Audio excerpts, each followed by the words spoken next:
نو دوستانو نن د آینس په درس کې په دې موضوع باندې خبرې کوو کله چې موږ یو ځای ته نوي لاړ شو یا زموږ خواته څوک راسي هلته اوسیږي ژوند کول غواړي یا موږ ژوند کول غواړو نو څنګه کولی شو له هغوی سره خپل معرفت وکړو هغوی وپېژنو او موږ هم وپېژنو نو راځئ دوستانو دلته زده کوو موږ سره دوه نفر دي یو A ده یو B ده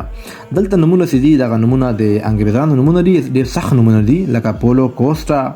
دلته بالبي ده کیرن بالبي نو دا نومونه سخت دي غواړم تاسو دغه نومونه اسانه کړم A او B A ته زه نوم ورکوم وحید الله زړور B ته نوم ورکوم سید محمد حسن خیل A B وحید الله زړور سید محمد حسن خیل شروع کوو دوستانو وحید الله زړور وایي چاته سید محمد حسن خیل ته کډه وړې ده هلته نوی تللی ده وحید الله زړور وایي ګوټن مورګن سهار په خیر ich bin neu hier im Hause وایي زه په دې کور کې نوی یم ich heiße وحید الله زړور دلته پولو کاسترو ده خو نوم اسانه وایم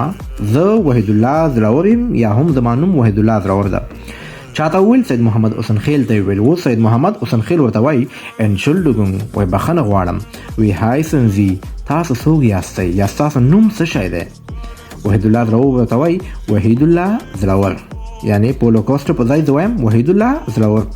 Ich komme aus Argentinien زه له ارجنټاین څخه یم یا تاسو هم ویلی شئ چې هر ملک نه یاستئ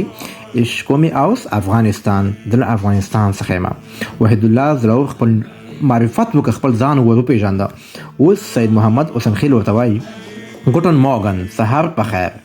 وایي ستاسو د هم سهار په خیر وي هیه وحید الله چاته وایي ښاغلی وحید الله هیه وایي ښاغلي ته احتراما استعمالیږي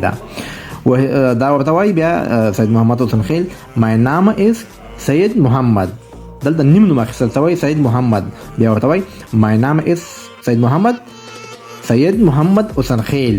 دلته بالبي کریم بالبي نو د دې په ځای ما ویلي سید محمد حسن خیل ich wohne schon lange hier زه دلته له ډېر وخت څخه ژوند کوم سید محمد چاته وایي وحید الله زړور ته وایي بیا وحید الله زړور ته خپل ملګری هم معرفي کوي وایي und das ist مانو دا څوک ده مانو ده سید محمد چاته سلام کوي مانو ته هلو مانو نو مانو ته هم خپل ځان وپېژنو او سلام یې ورته وکړه